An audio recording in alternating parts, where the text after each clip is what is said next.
아멘. 앞에 순서들이 많아서 12시 17분이면은 설비고가 마무리가 되어 가야 되는 그런 시점인데 설교를 시작을 합니다. 아마 여러분들 가운데 꽤 부담스러운 분들이 계실 거예요. 그렇죠? 와, 이제 시작해가지고 예배가 언제 끝나려나? 그랬잖아요. 캐나다에 가서 엘토토 교회에서 주일 예배를 드리는데 설교 시간이 얼마나 됐을 것 같습니까? 예배 전체 시간은 한 3시간 반 걸리는 것 같고요. 설교 시간만 2시간 정도 걸리는 것 같아요. 보니까. 그러면 지금부터 제가 설교를 해도 예배가 2시간은 안 걸릴 거예요. 그렇죠? 상당히 짧은 예배가 될 거예요. 중요한 건 제가 오늘 오후 2시에 동작중앙교회 헌신예배 설교가 있는데 늦으면 저만 손해예요. 그렇죠? 저만 발을 동동 구르겠죠? 그래도 하나님은 준비한 말씀을 통해서 분명히 역사하실 것이기 때문에 기대하는 마음을 가지고 여유를 가지고 여러분이 말씀을 들었으면 좋겠어요. 여러분, 이스라엘 백성들이 출애굽해서 광야에서 몇 년 동안 훈련을 받았습니까? 40년 동안 훈련을 받았어요. 40년 동안 훈련을 받고 하나님께서 어디로 들여보내요? 가나안 땅으로 들여보내시는데 중요한 것은요, 출애굽한 백성들이 훈련받고 변화되어서 가나안 땅에 들어간 것이 아니고 출애굽한 세대들은 광야에서 다 엎드러졌다고 얘기를 해요. 다 죽었어요. 그럼 가나안 땅에 들어간 사람들은 누굽니까? 광야에서 출생한 세대들. 그들만 가나안 땅을 들어갔고요. 이 말을 다른 말로 바꾸면은 출애굽한 이스라엘 백성들이 변화되어서 가나안 땅에 들어간 것이 아니라 그들은 다 죽었다고 하는 얘기입니다. 여러분, 목회를 하면서 가장 목사님들과의 대화 가운데 많이 나오는 얘기가 어떤 거냐면은 반쯤은 이렇게 한탄 섞인 그런 말, 자조 섞인 그런 표현인데 목사로서 평생 설교를 하고 이 성도들을 가르쳐 왔는데 성도들이 안 변한다는 거예요. 이게 이전까지 제가 들어왔던 목사님들과의 만남 가운데서 주로 나누었던 주제들이었습니다. 여러분, 40년 동안 훈련받고도 안 변하는 사람들을 40년 동안 내가 목회한다 그래서 그렇게 변하겠습니까? 안 변해요, 그렇게 쉽게. 사람은 그렇게 쉽게 변하는 존재가 아닙니다. 근데 참 신기한 것은 제가 가정교회를 만나고 가정교회 목사님들과 모임을 가지면서 얘기를 나누는 것들을 듣다 보니까 이전의 목사님들, 특별히 우리 교단교회 목사님들하고 나눴던 대화 가운데 사람들은 안 변한다. 설교를 40년 들어도 안 변한다. 주로 들었던 얘기가 이 얘기였는데 가정교회 목사님들과 대화를 나누면서 그 반대 얘기들을 들어요. 교회 성도들이 바뀌고 변화되고 이런 모습들에 대한 얘기들을 정말 많이 들었어요, 제가. 왜 한쪽에서는 안 변한다고 얘기하는데 왜 한쪽에서는 변한다고 얘기를 하는 것일까? 여러분, 우리 조상들이 하는 말 가운데 가장 우리가 또 많이 듣던 얘기가 그런 거죠. 누가 좀 이상한 행동을 보이면은 죽을 때가 됐나 봐. 이 얘기 하죠, 우리가. 저 사람 죽을 때가 됐나? 왜 안 하던 짓을 해? 평상시 보이지 않던 변화의 모습을 보일 때 세상 사람들이 했던 얘기예요. 근데 그들은 사람이 하도 안 변하니까 그 얘기를 했겠지만 사실 우리가 신앙 안에서 본다고 한다면 그분들의 그 깨달음은요, 대단한 겁니다. 맞아요. 사람은요, 바뀌지 않습니다. 사람 변하지 않아요. 사람이 변하려고 하면은 죽어야만 변합니다. 그러니까 예수를 믿지 않는 사람들에게는요, 죽음이라고 하는 것이 육신의 죽음밖에는 모르는 사람들이기 때문에 우리의 육신이 죽어야만 변한다고 생각을 하는 거예요. 근데 예수 믿는 우리들은 신앙 안에서 또 다른 죽음이 있죠? 거듭남이라고 하는. 우리의 자아가 죽고 우리의 못난 육신이 이 영의 생각들이 죽어지는 이 거듭남이라고 하는 죽음이 우리 가운데 있어요. 그러니까 다시 말해서 앞에 사람들, 변하지 않는다고 했던 사람들의 문제가 뭘까요? 신앙생활을 하고 있는데, 목회는 하고 있는데 그 안에서 사람들이 거듭나지 않고 있다고 하는 얘기예요. 이해되십니까? 분명히 신앙생활을 하고 있는데 거듭남이 없는 그런 신앙생활을 하고 있기 때문에 사람들이 안 변하는 거예요. 안 변한다고 느낄 수밖에 없는 것이에요. 근데 가정교회를 통해서 제가 목사님들에게 들었던 얘기들, 변하더라. 사람들이 자꾸 성숙해지더라. 이 얘기는 무엇 때문에 가능한 것이에요? 그 안에 거듭남이 있기 때문에 가능한 것이에요. 예수님을 만나면 사람은요, 바뀌어요. 예수님을 만나서 우리의 자아가 죽으면요, 사람은 바뀐다니까요, 변화된다니까요, 좋은 쪽으로 변화된다고 하는 얘기예요. 여러분, 이스라엘 백성들을 하나님께서 광야로 불러내가지고 40년 동안 광야에 지내게 하신 것, 뭘 의도하셨을까? 무슨 목적으로 광야에 훈련을 시키셨을까? 저는 그것을 오늘 이 예배와 관련해가지고, 오늘 이 설교와 관련해가지고서 예배가 바로 핵심이라고 하는 생각들을 제가 해보게 됩니다. 하나님께서 이스라엘 백성들을 광야로 불러내셔서 40년 동안 훈련시킨 목적은 다른 데 있는 게 아니고 성막을 짓고 율법을 주어서 그들을 40년 동안 광야에서 훈련시킨 것의 최종적인 목적은 그들을 예배하는 자로 만들기 위한 것이었어요. 가나안 땅에 들어가는 것이 중요한 것이 아니고, 애굽 땅에 살아있는 것이 중요한 것이 아니고, 하나님을 예배하는 그런 백성으로 거듭나지 않으면 소용이 없다고 하는 것을 하나님이 아시기 때문에 그들을 불러내가지고 최종적으로 하나님이 하시고자 했던 것은 예배자로 그들을 성숙시키는 것이었다고 하는 얘기입니다. 우리는 지난 코로나 시대를 보내면서 이 세계에 있는 모든 기독교가 사실 위기를 경험했습니다. 그 위기는 우리의 목숨이 죽을까 봐에 대한 어떤 그런 위기가 아니고, 기독교가 겪은 위험은 예배가 무너질지 모른다고 하는 이 위기였어요. 그렇죠? 코로나 때 가장 힘들었던 것이 그거 아니었습니까? 근데 그 원인이 뭐였어요? 장소를 막았기 때문에 그래요. 예배하는 장소를 허락하지 않았어요. 사람들이 10명만 모여라. 큰 예배당에 20명만 모여서 예배를 드려라. 예배 장소를 건드리니까 사람들의 예배가 무너지기 시작했다고 하는 겁니다. 여러분, 이상하죠? 장소를 건드렸더니 예배가 무너진다. 예배가 흔들린다. 이 예배가 온전한 예배입니까? 이 예배가 바른 예배일까요? 하나님이 훈련하시고자 했던 그런 예배의 모습일까요? 그렇지 않다고 생각을 합니다. 그래서 우리는요, 장소만 건드려도 예배가 무너질지도 모르는, 흔들려버리고 마는 이런 예배, 무엇이 문제인지 우리는 좀 살펴보고 예배에 대한 새로운 생각들을 좀 정리할 필요가 있다고 하는 것입니다. 케냐에 가서 17번 예배를 드렸다고 그랬잖아요.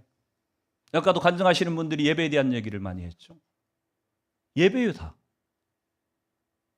예배에 성공하느냐, 예배에 실패하느냐가 우리의 신앙생활의 가장 중요한 관건이라고 지금 얘기를 하고 있는 겁니다. 여러분, 예수님께서 예배에 대해서 뭐라고 가르치셨을까요? 성경에 보면 여러 가르침들이 등장을 하는데, 특별히 요한복음 4장에 보면은 여러분이 잘 아시는 수가성 우물가의 여인과의 대화 가운데서 예수님께서 하셨던 얘기예요. 요한복음 4장 20절에서 21절의 말씀을 보면 같이 한번 읽어봅니다. 시작. 우리 조상들은 이 산에서 예배하였는데 당신들의 말은 예배할 곳이 예루살렘에 있다 하더이다. 예수께서 이르시되 여자여 내 말을 믿으라. 이 산에서도 말고 예루살렘에서도 말고 너희가 아버지께 예배할 때가 이르리라. 너희는 알지 못하는 것을 예배하고 너희는 아는 것을 예배하노니 이는 구원이 유대인에게서 남이라. 아버지께 참되게 예배하는 자들은 영과 진리로 예배할 때가 오나니 곧 이때라. 아버지께서 자기에게 이렇게 예배하는 자들을 찾으시느니라. 하나님은 영이시니 예배하는 자가 영과 진리로 예배할지니라. 그렇게 말씀을 해요. 예배에 대해서 예수님께서 가르친 거예요. 이 수가성 우물가의 여인은 어느 족속의 사람이었습니까? 사마리아인이었어요. 그렇죠? 사마리아 성을 지금 지나다가 그 중간 수가성이라고 하는 곳의 우물가에서 이 여인을 만난 것 아닙니까? 이 여인이 예수님을 만나고 나서 예수님에게 지금 질문을 던졌어요. 뭐라고 질문을 던졌냐면은 우리 조상들, 우리 사마리아인들은 그리심산에서 하나님 앞에 예배해야 된다고 했는데 유대인들은 얘기하기를 예루살렘 성전에서만 예배를 해야 된다 그럽니다. 어디서 예배를 드려야 되는 겁니까? 이렇게 질문을 했다고 하는 것입니다. 그랬더니 예수님께서 그렇게 대답을 해요. 이 산에서도 말고 저 산에서도 말고 오직 하나님께 예배할 때가 오나니 너희는 영과 진리로 예배할지니라. 그렇게 지금 말씀을 하고 있어요. 이 사마리아 여인처럼 혹시 우리는 예배 장소에 목숨을 걸고 있지 않은지 돌아볼 필요가 있어요. 여러분, 여기서 장소라고 하는 것은요, 단순히 건물만 얘기하고 있는 것이 아니에요. 여기서 예배의 장소라고 하는 것이 내포하고 있는 의미는 예배를 드리는 형식, 예배를 드리는 방법까지를 다 포함하는 그런 내용입니다. 이 장소라고 하는 의미를.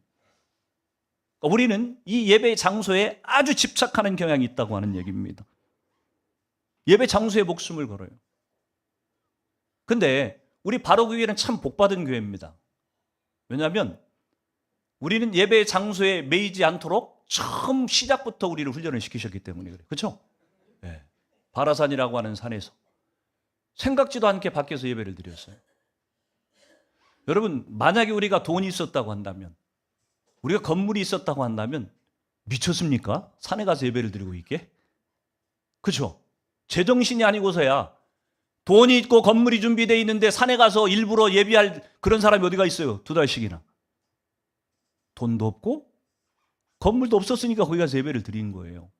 근데 우리의 외부적인 어떤 그런 힘 때문에 어쩔 수 없어서 우리가 선택한 것인데, 그러나 우리 바로교회가 우리가 드리는 이 예배가 하나님이 받으실 만한 건강한 예배로 기초를 잡는데 아주 중요한 역할을 했던 것이 이 산에서 드리는 예배 때문이었다고 하는 것입니다. 산에서 예배를 드린다고 하니까 어떤 분은 우리 교회 예배 참석하십시오 그렇게 얘기하면은 교회가 어디입니까? 네, 바라산인데요. 나중에 건물 준비되면은 연락해 주세요. 그때 나갈게요. 이렇게 얘기했던 사람들 있었을까요? 없었을까요? 있었어요. 예배가 장소가 준비되지 않으면 하나님 앞에 예배할 수 없다고 생각하는 이 예배관을 갖고 있는 사람들이 있다고 하는 얘기입니다. 아니, 있는 정도가 아니라 많은 사람들이, 어쩌면 저 여러분 모두가 대부분 그런 생각에 붙잡혀 있다고 하는 얘기예요. 그래서 제가 만나는 목사님들에게, 특별히 개척을 하려고 하는 목사님들, 뭐 돈이 없다거나 힘들어하는 목사님들을 보면은 제가 늘 권면하는 겁니다. 왜? 제가 해봤으니까. 아이고, 굳이 그 건물 얻으려고 하지 마시고요. 산에 가서 한번 예배 드려보세요. 만약에 산에서 예배를 들어본 경험이 없는 사람이었다고 한다면 제가 그 얘기를 하겠습니까? 감히 할 수 있겠어요? 해봤으니까 하는 얘기예요. 드려보면 진짜 은혜되거든요. 한번 드려보세요. 뭐 그렇게 돈도 없는데 건물 얻으려고 막 없다고 스트레스 받고 그러세요? 이 얘기를 제가 진심으로 한다니까요. 그냥 한번 해보는 얘기가 아니고 진심으로 그 조언을 제가 해주는 사람들이 있다고 하는 것입니다. 편안한 예배당에서 방해 없이 드리는 예배에 익숙해져서 영과 진리로 드리는 예배를 놓쳐버리고 내 고집, 내 신념, 내 자아가 중심이 된 예배를 우리가 만약 드리고 있다고 한다면 우리는 빨리 거기에서 벗어날 필요가 있다고 하는 얘기입니다. 아무리 마귀가 방해를 하고 아무리 마귀가 핍박을 해도 마귀가 우리에게서 결코 빼앗아 갈 수 없는 예배가 있는데, 그것이 뭐냐면은 영과 진리로 드리는 예배예요.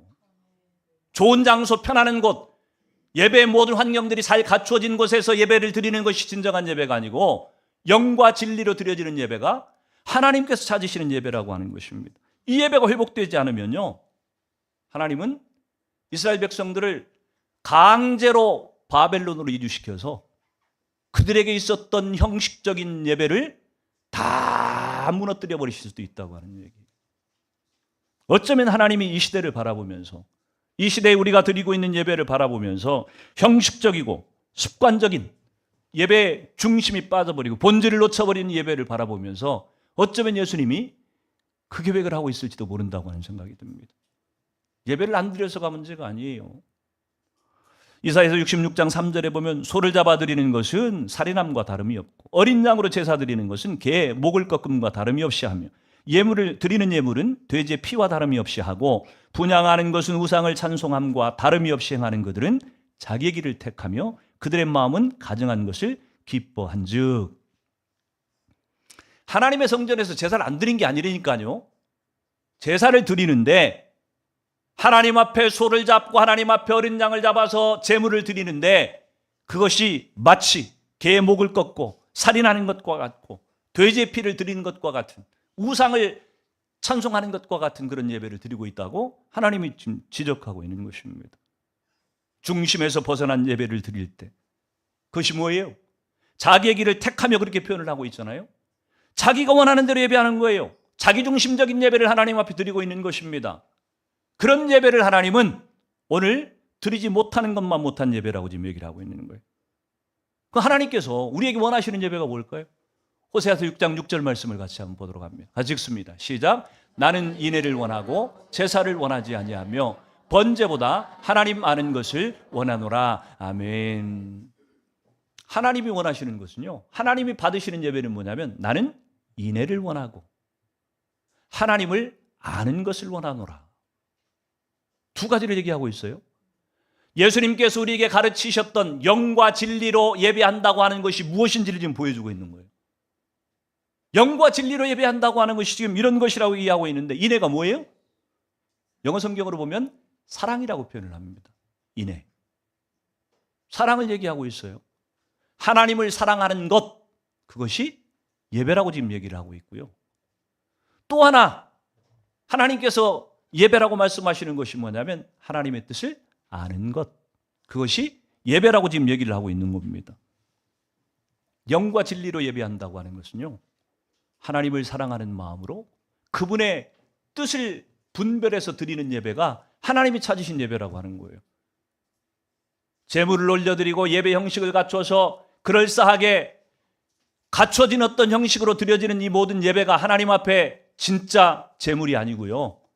하나님이 받으시는 진정한 예배는 하나님을 사랑하는 마음으로 그분의 뜻이 무엇인지를 잘 헤아려서 살펴서 그 뜻대로 드리는 예배를 하나님이 영과 진리로 드리는 예배라고, 받으시는 예배라고 지금 말씀하고 있다고 하는 겁니다.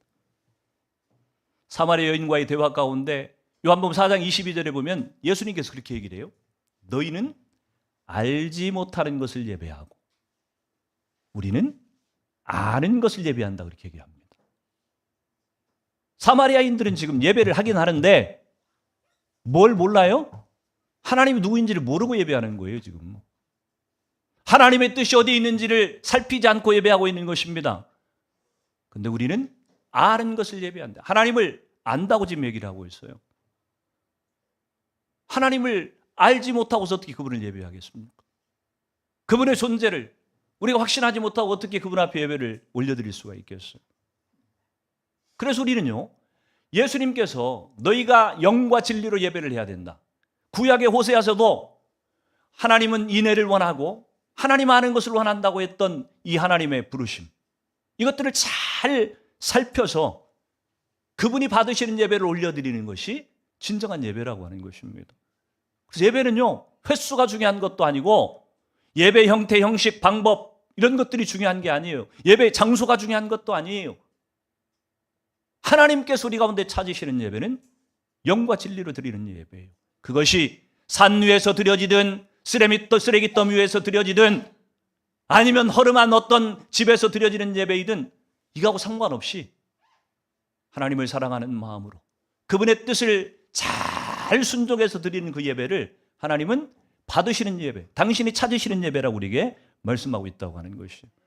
저는 저와 여러분 가운데, 우리 바로구기 가운데 그 예배가 지속되어지기를 주의 이름으로 축원합니다.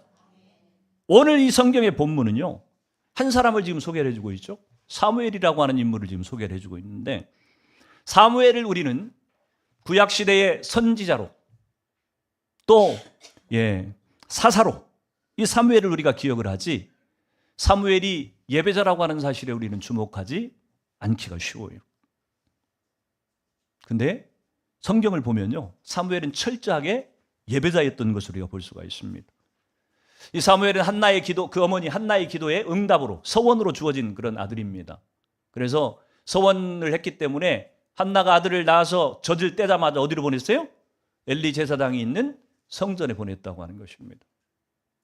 그곳에서 지금 엘리가 지금 살고 있는데 그 시대를 사무엘상 3장 1절에 보면 그렇게 표현을 해요. 아이 사무엘이 엘리 앞에서 여호와를 섬길 때에는 여호와의 말씀이 희귀하여 이상이 흔히 보이지 않았더라. 사무엘이 태어났던 이 시대가 영적으로 얼마나 어두운 시대였는지를 좀 얘기하고 있어요. 왜 어두웠을까요? 도덕적으로 영적으로 힘이 부패하고 타락해 있는 상태였기 때문에 그래요. 하나님은요, 하나님을 표현할 때 우리는 계시 하나님이라고 하는 표현을 자주 씁니다. 계시라고 하는 것은 드러내 보인다고, 내보인다고 하는 그런 의미입니다.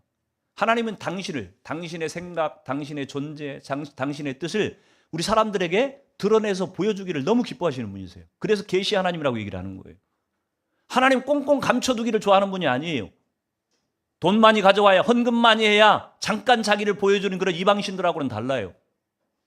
하나님은 어떻게든 자기를 드러내 보여서 사람들로 하여금 믿게 하려고 하는 것이 계시 하나님의 특징이라고 하는 것입니다. 그런데 그 계시 하나님이 왜 침묵하고 계실까? 왜 입을 닫고 계셨을까? 여러분, 자녀들에게요, 자녀들이 빗나간 길을 가려고 할 때, 잘못된 행동을 하려고 할 때 부모가 할 수 있는 일들, 뭐 회초리를 때리기도 하고 말로 꾸중을 하기도 하고 그렇게 살면 안 된다고 간곡하게 부탁을 하기도 하고 별의별 방법들을 다 써보지만 끝까지 엇나가고 끝까지 제 길을 가겠다고 하면요, 부모가 어떻게 해볼 도리가 없어요. 그때 할 수 있는 게 부모가 뭐예요? 입 닫는 거예요. 손 놓는 거예요. 내버려 두는 거예요. 지 스스로 할 때까지 해보고 지 스스로 하고 싶은 방법들을 다 경험해보고 그래서 스스로 깨닫지 않으면 돌이킬 방법이 없으니까 부모가 입을 닫는 거예요. 왜? 말을 해도 도움이 안 되니까. 하나님께서 오늘 침묵하신다고 하는 것은 어쩌면 이스라엘 백성들이 이렇게 영적으로 도덕적으로 너무나 타락해서 하나님이 수많은 선지자를 보내서 그렇게 살면 안 된다고 그렇게 애타게 말씀을 하셔도 무시하고 고집스럽게 제 길로 가고 있는 이 모습들을 바라보면서 하나님이 지금 침묵하시는 거예요. 입을 닫고 계시는 것이. 그 시대가 어느 정도 영적으로 도덕적으로 타락했는지를 엘리 제사장의 두 아들 홈리와 비나스가 보여주고 있죠. 그들은 하나님 앞에 제사를 드릴 때요, 삶은 고기는 너무 질려. 왜? 하나님 앞에 이 제물을 드릴 때 삶아가지고서 드리면은 너무 지겨운 거야. 맨날 똑같은 고기를 먹으니까. 그러나 난 생고기를 좀 구워 먹고 싶어. 그래가지고 어떻게 해요? 제사를 드리기도 전에, 하나님 앞에 제물로 드려지기도 전에 갈고리로 자기들 먹을 것을 꿰어다가 챙겨놓는 이 못된 놈들. 회막에서 하나님의 성전에서 수종드는 여인들을 사람들이 보든지 보지 않든지 겁탈하고 이런 무분별한 행동을 했던 사람들. 이 홈리와 비나스, 제사장의 아들들의 모습이 아닙니까? 하나님이 더 이상 말이 필요가 없는 거예요. 말을 해도 도움이 안 되는 애들이기 때문에 하나님께서 침묵하셨다고 하는 얘기입니다. 아모스 8장 12절에 보면은 사람이 이 바다에서 저 바다까지 북쪽에서 동쪽까지 비틀거리며 여호와의 말씀을 구하려고 돌아다녀도 얻지 못하리니. 하나님께서 침묵하시니까, 하나님이 입을 닫아버리시니까 사람들이 아무리 하나님을 알고 싶어도, 하나님의 말씀을 듣고 싶어도 하나님의 말씀을 구할 수가 없다고 지금 얘기를 하고 있는 거예요. 여러분 가운데 하나님이 자신을 보여주시지 않으면 우리가 하나님을 볼 수 있는 사람은 단 한 사람도 없습니다. 그래서 신앙생활 하다가 하나님 음성이 잘 안 들리는 것 같아요. 이런 생각이 우리 가운데 들을 때 해야 될 일이 뭔지 아십니까? 가장 먼저 나 자신을 돌아보는 거예요. 우리는요, 자꾸 다른 데서 원인을 찾으려고 해요. 나하고 상관없는 다른 데서 뭔가 문제가 있어가지고 하나님과 관계가 탈이 났다고 생각을 하는데 그렇지 않아요. 우리 안에 대부분의 문제는요, 내 문제예요, 내 문제. 하나님이 내게 말씀을 하지 않든 내가 하나님 말씀을 못 듣든 이유를 항상 어디에서 찾는 게 제일 정확하냐면은 나 자신에게서 찾는 게 제일 중요해요. 나를 돌아봐야 돼요. 혹시 하나님이 계속 말씀하고 있는데, 나를 향해서 지금 회개하라고 촉구하고 계시는데 혹시 내가 고집을 피우고 있는 건 없는지, 마땅히 돌이켜야 되는데 내가 억지를 부리고 있지는 않은지, 나 자신을 돌아보는 일, 그걸 해야지 우리가 하나님의 음성을 듣기가 빨라지고 쉬워진다고 하는 얘기입니다. 저는 여러분 가운데 그런 결단이 있기를 축복합니다. 하나님의 말씀이 잘 들리지 않는다고 하는 것, 그것이 하나님께서 당신을 안 보여주셔서 그럴 수도 있지만 또 다른 한 가지 원인이 지금 있어요. 오늘 3장 2절을 같이 한번 읽어봅니다. 3장 2절 시작. 엘리의 눈이 점점 어두워가서 잘 보지 못하는 그때에 그가 자기 처소에 누웠고, 아멘. 엘리의 눈이 점점 어두워졌다고 지금 얘기를 하고 있습니다. 여러분, 엘리 제사장은 나이가 먹었어요. 지금 늙었습니다. 늙으면은 눈이 어두워지는 것은 자연스러운 일이에요. 물론 요즘은 뭐 백내장 수술을 하면 눈이 밝아지기도 해요. 99살 되신 저희 어머니 백내장 수술을 하시니까 성경을 안경 안 끼고도 보셔요. 저보다 눈이 더 좋으셔 보니까. 뭐 그런 경우도 있긴 하지만, 그러나 나이가 들면 우리의 몸의 기능들이 쇠퇴하는 것은 자연스러운 것입니다. 귀도 어두워지기 쉽고 눈도 어두워지기 쉽고. 오늘 엘리 제사장이 눈이 점점 어두워졌다고 하는 얘기가 육체적인 눈이 어두워진 것으로 지금 볼 수도 있을지 모르겠지만 성경이 지금 그 얘기를 하고 있는 것이 아닙니다. 엘리 제사장의 영적인, 제사장으로서의 영적인 감각이 지금 무뎌져 가고 있다고 하는 것을 지금 지적하고 있는 것이. 사람이 나이가 들면은, 늙어가면은 육적인 눈은 어두워져도 본질을 볼 수 있는 눈, 영적인 그런 눈은 밝아져야만 정상이에요. 그렇죠? 우리 권사님들은, 우리 장로님들은 다 그러시는 분들이야 보니까. 뭐가 중요한지를 아셔. 그렇죠? 뭘 붙들어야 되는지를 볼 수 있는 눈이 있어요. 우리 바로 그게 권사님, 장로님들의 장점이에요. 그런 어른들을 우리가 모시고 신앙생활을 한다고 하는 것이 참 우리는 행복한 사람들입니다. 근데 반대로 나이가 들어갈수록 육체적인 눈은 더 밝아지고 영적인 눈은 더 어두워지는, 거꾸로 되어지는 분들도 가끔 있어요. 보면 분별하지 못하고 낄지 말아야 될지, 할 말인지 아닌지 잘 분별하지 못하고 막 헤매는 분들이 있을 수 있어요. 영적으로 어둡기 때문에 그렇다고 하는 것입니다. 근데 최악의 경우는 육적인 눈도 어두워지고 영적인 눈도 어두워지는 건, 이건 최악이에요. 저는 우리 바르교에 속한 모든 분들이 나이가 들어가면 들어갈수록 육적인 눈도 밝아지시기를 바라고, 특별히 영적인 눈이 더 밝아져서 하나님의 뜻을 잘 분별하고 하나님의 뜻에 어떻게 순종해야 될지를 더 잘 분별하는 그런 성도들이 다되기를 축복합니다. 아무튼 하나님이 안 주셨던, 내가 무뎌졌던, 사물에 태어났던 시대는 영적으로 어두운 시대였다고 하는, 예배의 환경으로 놓고 본다고 한다면 최악의 시대를 살았다고 하는 얘기입니다. 하나님이 말씀하시지 않고 영적으로 어두워져 가지고 하나님의 뜻을 분별하기 어려운 그 시대에, 하나님께 침묵하시던 그 시대에 유독 한 사람의 예배를 받으셨는데, 그 예배가 누구 예배였냐면 사무엘의 예배였다고 하는 것입니다. 왜 하나님께서 다른 사람들에게는 침묵하셨는데 왜 사무엘에게만 그 예배를 받으시고 그를 받아들이셨을까? 두 가지 이유 때문이라고 생각을 해요. 한 가지는 사무엘의 성실함 때문입니다. 3장 3절을 같이 한번 읽어봅니다. 시작. 하나님의 등불은 아직 꺼지지 아니하였으며 사무엘은 하나님의 궤에 있는 여호와의 전 안에 누웠더니, 아멘. 여호와의 전 안에 누웠다. 사무엘이 여호와의 전에서 누워서 먹고 잤다. 이 얘기는 그냥 생활을 성전에서 했다고 하는 얘기가 아닙니다. 당시에 이 제사장의 아들 홈리와 비누아스뿐만 아니라 그 시대의 사람들의 삶의 어떤 행태들을 본다고 한다면 사무엘도 대충 살아도 된다고 생각할 수도 있어요. 그렇죠? 근데 사무엘이 하나님의 전 안에서 자기가 해야 될 일들을 성실하게 묵묵히 충성스럽게 지금 감당하고 있는 모습을 보여주고 있는 거예요. 세상이 그렇게 살지 않는데 모든 사람들이 다 그렇게 살아. 지난 주간에 교회 건물 관리부장님한테 전화가 왔어요. 좀 만나자고. 좋은 소식이 있대요. 집에서 월요일 날 쉬고 있는데, 하필 월요일 날 집에서 쉬고 있는데 좋은 소식이 있다는 거예요. 그래서 건물주가 좋은 소식이 있다고 하면은 뭐 세를 좀 깎아주려고 그러나? 뭐 그밖에 없잖아요. 건물주가 뭐 세입자한테 좋은 소식이 있다고 하는 건 그밖에 더 있겠어요? 그래서 야, 또 하나님이 뭔 기적을 좀 행하시려고 그러나? 교회를 와가지고 내려갔어요. 그랬더니 좋은 소식이 있다는 거예요. 계속 교회가 어렵고 또 힘들기 때문에 부가세를 좀 깎아주겠다는 거예요.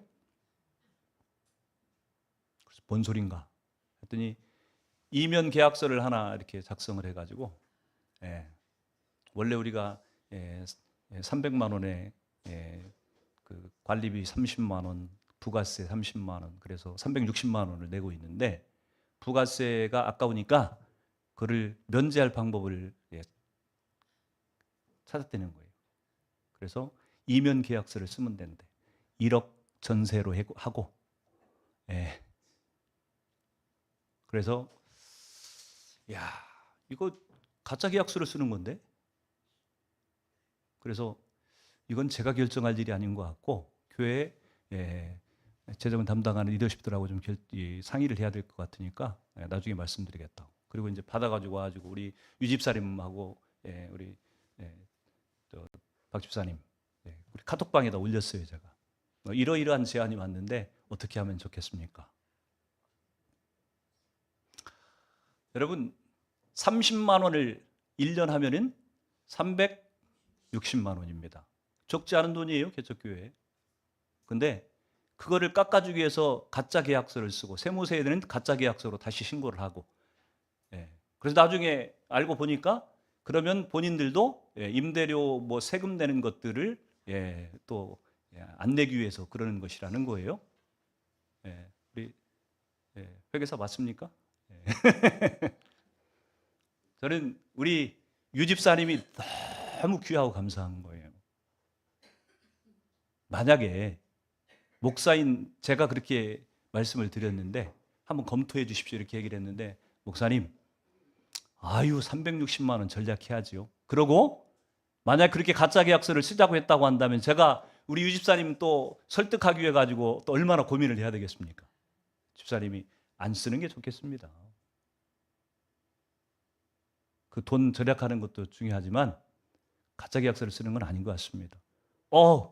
제가 그 얘기를 들으면서 우리 바로교회 성도들 참 귀하다. 마땅한 거지요. 그렇죠? 가짜 계약서를 쓰지 말아야 되는 것이 마땅한 것인데 이것이 감사하게 느껴진다고 하는 얘기는 무슨 얘기예요? 오늘날 이 시대에 많은 사람들이, 많은 교회들이 세상 사람들이 가는 길로, 세상 사람들이 사는 모습대로 그냥 그렇게 타협하며 살아가고 있는 시대를 우리가 살고 있기 때문에 그런 것이. 오늘 이 엘리 시대에, 오늘 사무엘이 살고 있었던 이 시대에 하나님께서 사무엘을 기쁘게 받으신 것은요, 사람들이 뭐라고 하든 세상이 어떻게 흘러가든 상관없이 하나님께서 자기에게 주신 자리, 섬기라고 주신 이 자리를 성실하게, 묵묵히, 충성스럽게 그 길을 감당하고 있었다고 하는 것입니다. 여러분 400년 침묵기, 예수님이 오시기 전에 400년을 얘기하죠. 그때에도 첫 음성, 하나님이 400년 동안 침묵하셨다. 처음으로 입을 여신 것이 누구였냐면은 사가랴와 엘리사벳 부부에게. 사가랴는 제사장이었고 엘리사벳은 그 부인이었어요. 근데 누가복음 1장 6절에 보니까 이 두 사람이 하나님 앞에 의인이니 주의 모든 계명과 규례대로 흠이 없이 행하더라. 사람들이 다 제사를 형식적으로 드리고 마지못해 가지고 억지로 그렇게 섬기고 있는 그런 가운데도 오늘 이 사가랴와 엘리사벳 두 사람이 주의 계명과 규례대로 흠이 없이 행하더라. 두 사람은 의인이었다. 그렇게 하나님이 지금 평가를 하고 있다고 하는 얘기입니다. 하나님은요, 작은 일을 충성스럽게 감당하는 사람들을 귀하게 보시는 거예요. 왜 그런지 아세요? 큰 일은 누구나 하기 좋아해요. 좋은 성과를 내는 건 누구든지 다 사모해요. 그러나 작은 일, 남들이 별로 관심 갖지 않은 일, 이런 일들을 자기에게 주어진 일들이라고 한다면 충성스럽게 감당하는 사람은요, 하나님을 의식하는, 하나님에 대한 믿음이 분명한 사람이 아니고서는 불가능한 얘기입니다. 하나님이 보신다.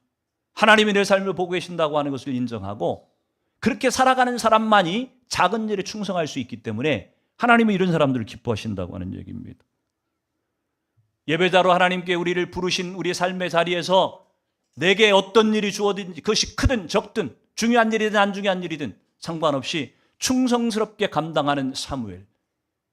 그를 하나님이 예배자로 받으신 첫 번째 이유라고 하는 것입니다. 두 번째 이유가 있다고 한다면은 하나님의 권위 앞에 자신을 온전히 낮추는 겸손함 때문이었다고 하는 거예요. 엘리 제사장은요, 이미 실패한 사람이에요. 지는 별입니다. 자식 농사에도 완전 실패했어요. 홈리와 비나스를 하나님이 죽이시잖아요. 보면 도저히 눈뜨고 볼 수가 없어가지고 하나님이 이들을 죽이셔요. 자식 농사에도 실패했고 제사장으로서도 하나님 앞에 칭찬을 못 받았고 더더군다나 나이도 많고 눈도 어두워서 이제 반소경이나 다름이 없어요. 이제 가만 놔두기만 해도 저절로 사라지고 없어질 그런 사람이에요. 세상에 이런 사람에게 줄을 대는 사람이 누가 있겠어요? 이런 사람에게 줄을 서는 사람이 누가 있겠어요? 정상적인 사람이라고 한다면 그런 사람은 무시하게 되어 있습니다. 그런데 오늘 이 사무엘을 보면요, 보통 사람들 같았으면 우습게 여기고 그 권위를 함부로 대할 수도 있었을 텐데 엘리 제사장의 이 권위 앞에 철저하게 낮아지고 겸손하게 순종하는 모습을 보여줍니다. 대표적인 게 그거예요. 사무엘사 3장 5절, 6절, 8절에 보면은 사무엘이 한밤중에 곤히 자고 있는데 자기를 부르는 음성이 들려요. 그래서 엘리 제사장한테 쪼르르 가가지고서 나 부르셨습니까? 아, 난 너 안 불렀다. 야, 빨리 가 자. 또 들리는 음성이 부르는 음성이 들려요. 또 쫓아갑니다. 저를 부르셨습니까? 아니, 난 너 안 불렀다. 세 번째 또 부르십니다. 그제서야 엘리가 깨달아요. 아, 하나님이 이 사무엘을 부르는 거구나. 그래서 그렇게 얘기하죠. 이제 돌아가서 혹시 또 그 음성이 들리거든 말씀하옵소서 주의 종이 듣겠나이다. 그렇게 얘기해라. 그때서야 깨달아요, 엘리가. 여러분, 권하게 잠자고 있을 이 어린아이가 제사장이 부른다고 해서 그렇게 금방금방 벌떡 일어나가지고 튀어갈 만큼 여러분 이렇게 권위 앞에 순종한다고 하는 것이 결코 평범한 일이 아니라고 하는 것입니다. 아무나 할 수 있는 일이 아니라고 하는 것이 하나님의 권위를, 하나님의 세우신 권위를 생명처럼 여기는 사람이 아니었다고 한다면 불가능한 얘기라고 하는 거예요. 에베소서 6장 5절에서 7절에 보니까 종들아 두려워하고 떨며 성실한 마음으로 육체의 상전에게 순종하기를 그리스도께 하듯 하라.